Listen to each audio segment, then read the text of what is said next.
Hello everyone and welcome back to my channel Edmond Mindaros, and for today's quick tutorial and I'm going to show you guys on how to resolve if Discord appears to be stuck checking for updates.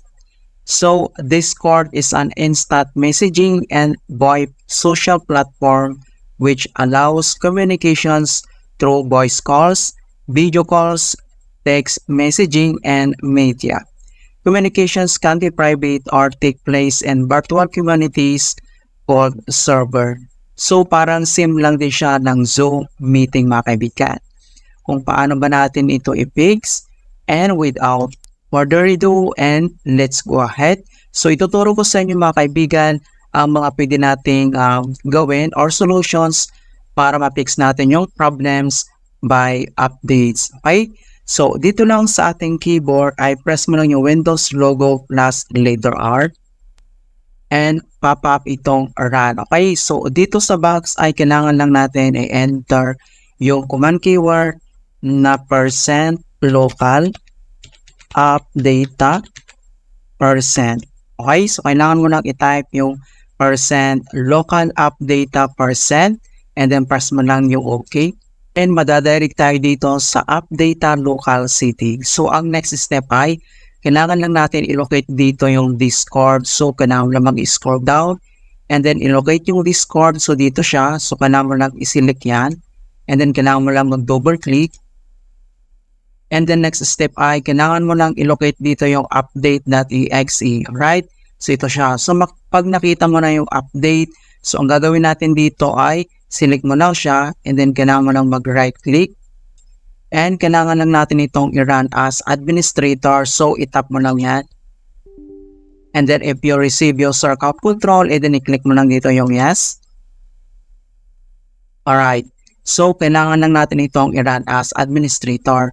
So, once nagawa na natin to, so close lang natin itong update local settings. So, ang next solution na pwede natin gawin, dito lang sa search menu, so click mo lang siya. And then dito sa search for apps, so type mo lang dito yung Windows Security. And then click mo lang dito yung open. And dito sa Windows Security, ang next step ay kailangan mo lang i-select dito yung Virus and Threat Protection. So double click ka lang. And then dito sa Virus Threat Protections, so kailangan mo lang select dito yung Manage Settings. So click mo lang yan. And then dito sa Virus Threat Protection Settings, so kailangan lang natin i-turn off to real-time protections. Right? So turn off natin. And then if you receive user account control, then i-click mo lang dito yung yes. Right? So kailangan natin itong i-turn off kasi minsan ito yung dahilan or cause kaya minsan yung update ay nagkakaroon ng issue or error dahil dito sa real-time protections. So after dito, and then last solution na pwede natin gawin, so makikita nyo dito sa ating Windows screen ang Discord app. So dito ay kailangan mo lang i-select and right click ka lang. And select mo lang dito yung properties.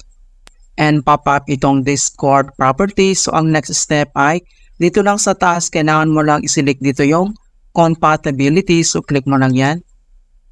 And then next dito sa compatibility, ang next step ay kailangan mo lang i-select dito yung run this program in compatibility mode.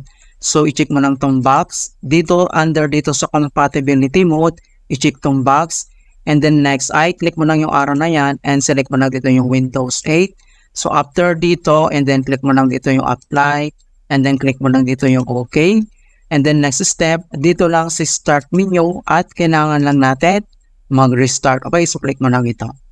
Alright, so ganun lang po kasimple on how to fix Discord stuck on checking for updates. And please don't forget to like this video, subscribe to my channel for more quality content. Thank you guys and see you in my next tutorial.